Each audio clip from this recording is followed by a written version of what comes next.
Friends అందరు బాగుండాలి, అందులో నేనుండాలి. ఆ లలిత త్రిపుర సుందరి దయ వల్ల అందరు బాగుండాలని కోరుకుంటున్నా.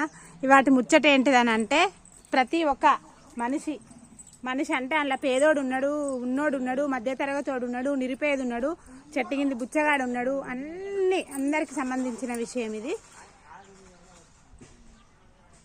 ప్రతి మనిషి మధ్యతరగతి బతుకులు ఎలా ఉంటాయని అంటే, ప్రతి మనిషికి ఎన్నో కష్టాలు, తీరని కష్టాలు, ఇష్టాలు కూడా ఉంటాయి. కష్టాలు ఉన్న వాళ్ళకి ఇష్టాలు కూడా ఉంటాయి. అన్నీ కొనుక్కోవాలని ఉంటుంది. ఈ అమ్మ ఇది పెట్టుకున్నది, ఆ అమ్మ అది పెట్టుకున్నది, వాళ్ళు అది కొనుక్కొచ్చుకున్నారు. ఇంకా మన ఆడవాళ్ళకైతే చెప్పలేనన్ని ఇష్టాలు. కానీ మనకు చేతికి అందే కదా మిత్రమా. మనం కొనగలుగుతామా? కొనలేము. ఎందుకనంటే కొనలేము, తినలేము. అది చంద్రబింబం లాగుంటుంది ఆకాశంలో. అది చూసి ఆస్వాదించుడు తప్ప మనం కొనలేము, తినలేము మన మధ్యతరగతి బతుకులకి. కాబట్టి మనం వీలైనంత వరకు మనము వాటిని చూసి ఆస్వాదించాలి అంతే. చందమామని చూసి చిన్నపిల్లలకు అన్నం తినిపియాం మిత్రమా.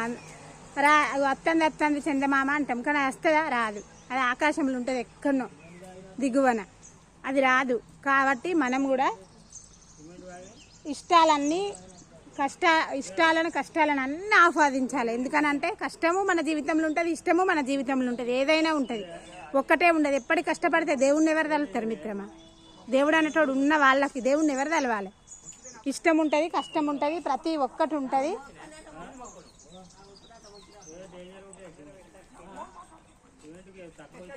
వాళ్ళు కావాలని అనుకున్నది మనం ఇయ్యలేము, మన పిల్లలకైనా మన ఎవరికైనా.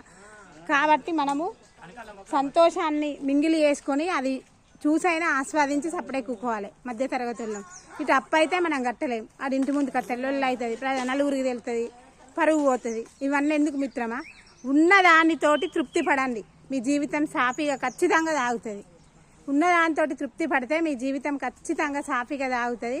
మన మధ్యతరగతి బతుకులు అంతే మారాయి. ఏ ప్రభుత్వాలు వచ్చినా, ఏ రాజ్యాలు వచ్చినా, ఏ రాజు వచ్చినా, రామపాలన వచ్చినా మారాయి పేద బతుకులు. అంతే మిత్రమా ఇవాటి ముచ్చట. అవునా కాదా మిత్రమా?